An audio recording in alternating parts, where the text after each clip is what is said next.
रानीगंज के बांसड़ा इलाके में ईस्टर्न कोलफील्ड्स लिमिटेड द्वारा शुरू किए गए कंटिन्यूअस माइनिंग प्रोजेक्ट को लेकर स्थानीय ग्रामीणों और अधिकारियों के बीच गतिरोध बढ़ गया है। शुक्रवार को बांसड़ा आतुशुलाना के बैनर तले स्थानीय आदिवासी समाज के लोगों ने इस परियोजना के विरोध में जोरदार प्रदर्शन किया। आंदोलनकारियों ने न केवल ईसीएल एजेंट कार्यालय के बाहर नारेबाजी की, बल्कि कुनुस्तोरिया से बांसड़ा जाने वाले मुख्य मार्ग को अवरुद्ध कर ट्रांसपोर्टिंग भी ठप कर दी। विरोध प्रदर्शन की शुरुआत बांसड़ा कोलियरी के एजेंट कार्यालय के घेराव से हुई। प्रदर्शनकारियों ने जब प्रबंधन से काम रोकने की मांग की तो एजेंट ने स्पष्ट किया कि इस प्रोजेक्ट को रोकने या जारी रखने का अंतिम निर्णय ईसीएल के उच्च अधिकारी ही ले सकते हैं। प्रबंधन के इस टाल मटोल वाले जवाब से ग्रामीण उत्तेजित हो गए और उन्होंने सड़क पर उतरकर आवागमन बाधित कर दिया। संगठन के नेता संजय हेम्ब्रम ने विरोध का मुख्य कारण बताते हुए कहा कि इस प्रोजेक्ट से इलाके के लोगों का जीना दुभर हो जाएगा। उन्होंने कहा कि माइनिंग से पूरे गांव में कोयले की धूल फैलेगी, जिससे न केवल पर्यावरण प्रदूषित होगा बल्कि स्थानीय लोग सिलिकोसिस जैसी घातक बीमारियों की चपेट में आ जाएंगे। हम अपनी और आने वाली पीढ़ी की सेहत के साथ समझौता नहीं करेंगे। प्रदर्शनकारियों का आरोप है कि इससे पहले भी विरोध दर्ज कराया गया था और प्रबंधन ने आश्वासन दिया था कि काम रोका जाएगा, लेकिन धरातल पर काम अब भी जारी है। ग्रामीणों ने स्पष्ट किया कि उन्होंने प्रबंधन को 7 दिनों का समय दिया है। यदि 1 सप्ताह के भीतर इस प्रोजेक्ट को पूरी तरह बंद नहीं किया गया तो आने वाले समय में इससे भी बड़े पैमाने पर जन आंदोलन किया जाएगा।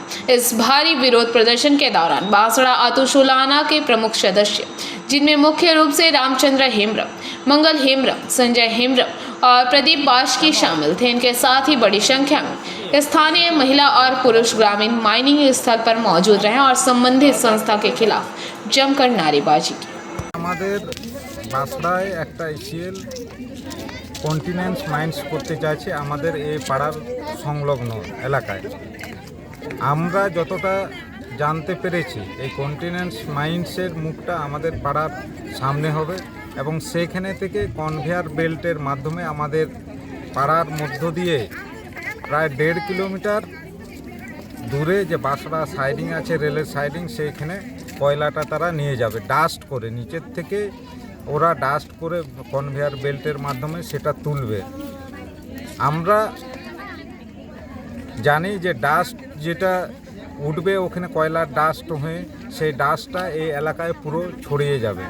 আমরা এর আগে বিভিন্ন কলকারখানায় দেখেছি এবং বিভিন্ন কয়লা খনিতেও দেখেছি যে এই বেল্ট সিস্টেমে যখন এই কয়লা যায় সে পার্শ্ববর্তী এলাকায় সেই ধূলিকণাগুলো উড়ে যায় এবং সেখানে অনেক শব্দ দূষণের সঙ্গে পরিবেশ দূষণ হয়, বায়ু দূষণ হয় এবং এই যে ধূলিকণাগুলো সেই ধূলিকণাগুলো মানুষের শরীরে শ্বাস প্রশ্বাসের মাধ্যমে। का ये जो आंदोलन है बांसड़ा सोलोआना की तरफ से, ये 7 पाड़ा हमारे बांसड़ा में जो आगामी दिन में बांसड़ा कोलेरी या कोलेरी का जो प्रतिपक्ष है जो सिद्धांत लिया है कि बांसड़ा में एक कंटिन्यूअस माइनिंग का एक प्रोजेक्ट है जो भविष्य में यहाँ चालू होगा, उसका टेंडर भी हो गया है।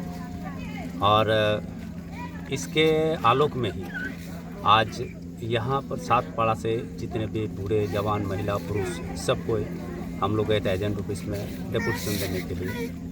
इससे पहले भी हम लोग 2-3 बार पहले जा चुके हैं, लेकिन आज एजेंट का जो समय सीमा था, जो हम लोगों ने आश्वस्त किया था कि इतना दिन के भीतर आप लोगों को जवाब मिल जाएगा, कोई संतोषजनक जवाब नहीं दिया। तो लोगों को, हमारे ये जो लोग हैं, इन लोगों को ये लगा कि हमें हल्के में लिया जा रहा है और ये जो सीएम माइनिंग होगा, सीएम प्रोजेक्ट जो होगा, इससे हमारा जो 7 पाड़ा है वो प्रभावित होगा। धूलकण, गर्दा, प्रदूषण, जल प्रदूषण, वायु प्रदूषण, पानी का जो स्तर है वो सारा ये हो जाएगा। उसके साथ साथ हमारा जिस तरफ से उसका जो रास्ता है, जो कॉन्वे बेल्ट, वहाँ से पीठ से होकर के जो साइडिंग तक जो कॉन्वे बेल्ट है वो हमारे पाड़ा के होते हुए साथ में हमारा एक जाहिर थान है, उसको उस रास्ते से जाएगा।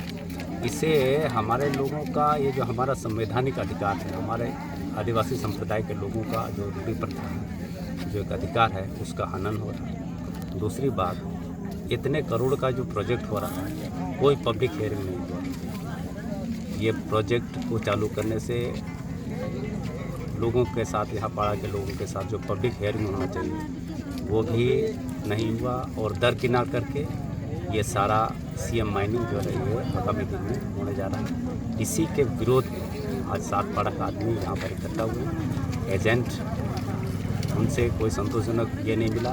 हम लोगों ने ये किया था, हमारा मांग था कि एजेंट साहब हमारे बीच में आए, बोले, हमारा जो डेपुटेशन है, हमारी जो मांग है उसके आलोक में कुछ बोले, लेकिन उन्होंने हमें नज़रअंदाज किया। और फिर वहाँ से हम लोग सीधा ये जो साइडिंग जो रास्ता जाता है जिसमें ट्रांसपोर्ट होता है कोयला का, रानीगंज में इतने लग्जरी रूम, वो भी इतने कम प्राइस में। सो मैं बात कर रही हूँ रानीगंज के NSD रोड में लोकेटेड होटल अतिथि इन के बारे में। यहाँ पे आपको फैमिली, फ्रेंड्स और कॉर्पोरेट के लिए रूम्स मिल जाएंगे, वो भी सिर्फ 1500 स्टार्टिंग प्राइस में। यहाँ पे आपको super deluxe room, Dulux room, regular room के साथ साथ प्योर वेज रेस्टोरेंट, जहाँ से आप अपने रूम तक टेस्टी फूड ऑर्डर कर सकते हैं। ये होटल हाइजीनिक और क्लीन होने के साथ साथ 27 हेल्पिंग फैसिलिटी भी देती है। High speed wifi, TV with fully AC interior, 24/7 room service, good ambience, clean cupboards, separate geyser facilities, clean washrooms, smoking area. अगर आपका भी प्लान है रानीगंज में स्टे करने के लिए तो आपके लिए ये एक अच्छा ऑप्शन हो सकता है। आप यहाँ पर रूम ऑनलाइन प्लेटफॉर्म मेक माई ट्रिप से भी बुक कर सकते हैं। अगर आप मेरी वीडियो दिखाते हैं तो आपको मिलेगा एक्स्ट्रा 20% ऑफ। अतिथि इन होटल आपको रानीगंज स्टेशन से 5 मिनट वॉकिंग डिस्टेंस पे मिल जाएगा, और इन्फॉर्मेशन के लिए आप इन्हें कॉल भी कर सकते हैं। Thank you for watching.